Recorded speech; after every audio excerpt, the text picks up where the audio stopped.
Welcome to the Tech Egg. Don't get scrambled. Enjoy the video. In this video, I will explain how to make Jamaican vegetable soup. To begin, select a variety of fresh, vibrant vegetables. Think about carrots, chocho, and pumpkin, which form a hearty base. You will also need aromatic staples like garlic, onion, and a whole Scotch bonnet pepper for that authentic kick.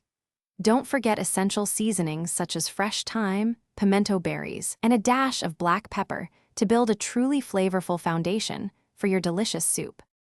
Now, let's prepare our ingredients. First, wash and peel all your chosen vegetables thoroughly.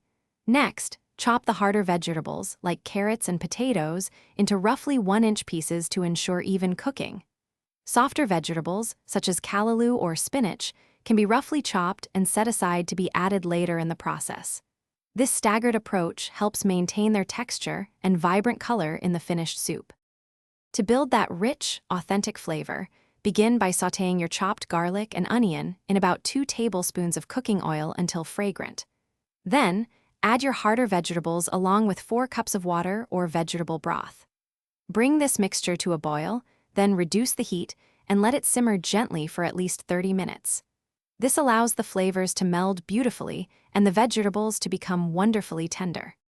For the finishing touches, stir in your softer vegetables like callaloo and 1/2 cup of creamy coconut milk for added richness.